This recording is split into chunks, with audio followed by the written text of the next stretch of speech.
गौतम बुद्ध कहते हैं, कभी किसी व्यक्ति ने सोचा है कि उसका ध्यान काफी नहीं है। क्या आपको कभी लगता है कि आपकी मानसिक एकाग्रता को मजबूत किया जाना चाहिए? यदि हाँ, तो आप इस कहानी को एक बार जरूर सुने।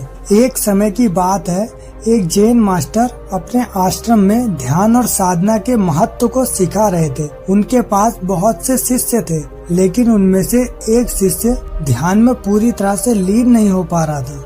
वो अक्सर विचारों में लिप्त रहता और अपने अध्ययन में विफल होता था। मास्टर ने देखा कि शिष्य को ध्यान की आवश्यकता है, इसीलिए उन्होंने शिष्य को अपने आध्यात्मिक अभ्यास में मदद करने का निर्णय किया।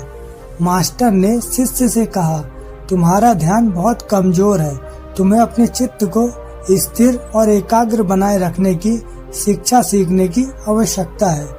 शिष्य ने मास्टर की बात सुनकर ध्यानत के लिए उत्सुकता दिखाई। मास्टर, मुझे बताएं कि मैं अपना ध्यान कैसे मजबूत कर सकता हूँ। मास्टर ने मुस्कुराते हुए उत्तर दिया, शिष्य, ध्यान को बढ़ाने के लिए एक कठिन लेकिन प्रभावी तकनीक है। तुम्हें ध्यान में एकाग्रता प्राप्त करने के लिए एक विशेष उपाय का अनुसरण करना होगा। शिष्य को मास्टर की बात सुनकर अच्छा लगा और उनके उपाय को जानने के लिए बहुत उत्सुक हो गया। मास्टर ने शिष्य को ध्यान के लिए एक विशेष प्रक्रिया की शिक्षा दी, जो उसके ध्यान को मजबूत करने में मदद करेगी। ध्यान की प्रक्रिया। मास्टर ने शिष्य को ध्यान की प्रक्रिया का विवरण दिया। उन्होंने कहा, शिष्य, ध्यान की प्रक्रिया तुम्हें ध्यान को स्थिर और एकाग्र करने में मदद करेगी। पहले तुम्हें एक शांत और स्थिर स्थान चुनना होगा। फिर अपने विचारों को शांत करें और अपने श्वास का ध्यान करें।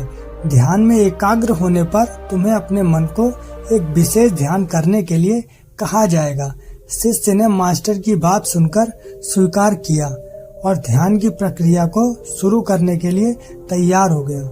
वो एक शांत स्थान चुनकर बैठ गया और अपने विचारों को शांत करने का प्रयास किया। ध्यान में जाने के लिए शिष्य ने अपने श्वास का ध्यान किया। वो गहरी सांस लेता और उसके श्वास को ध्यान से गिनता रहता। शांति और शांति के भाव में लिप्त होकर उसने अपने मन को ध्यान में लाने का प्रयास किया। एकाग्रता में होने पर शिष्य ने अपने मास्टर के द्वारा दिए गए उपाय का अनुसरण किया।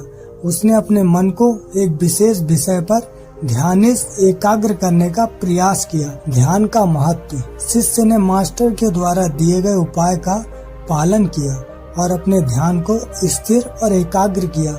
उसने ध्यान की प्रक्रिया का अनुसरण किया और ध्यान में गहराई से जा पहुंचा। मास्टर ने शिष्य को देखकर खुश होकर कहा, शिष्य, तुमने ध्यान की प्रक्रिया को समझ लिया है और इसे अपनाया है। ध्यान तुम्हें चित्त की शांति और एकाग्रता का अनुभव कराता है। ये तुम्हारे जीवन में स्थिरता और संतुलन लाता है। शिष्य ने मास्टर की बातों को सुनकर आत्म संतुष्टि की अनुभूति की। वह अब अपने ध्यान को स्थिर और मजबूत बनाए रखने के लिए प्रयासरत था। उसने समय समय पर अपनी साधना की ओर अपने ध्यान को संभाला। धीरे धीरे शिष्य ने अपने ध्यान को मजबूत बनाया और अपने जीवन में संतुलन और शांति प्राप्त की। मास्टर ने शिष्य को कहा, आभास करते हुए अपने ध्यान में प्रगति की। निष्कर्ष, ध्यान का महत्व समझाना अत्यंत महत्वपूर्ण है। ध्यान की प्रक्रिया का अनुसरण करके हम अपने मन को एकाग्र और स्थिर बना सकते हैं। ध्यान हमें अधिक उत्तेजित, संतुलित और संवेदनशील बनाता है। इसीलिए हमें ध्यान को अपने जीवन का एक महत्वपूर्ण हिस्सा मानना चाहिए और इसे नियमित रूप से अभ्यास करना चाहिए। आज की कहानी आपको कैसी लगी, हमें कमेंट करके जरूर बताएं। धन्यवाद।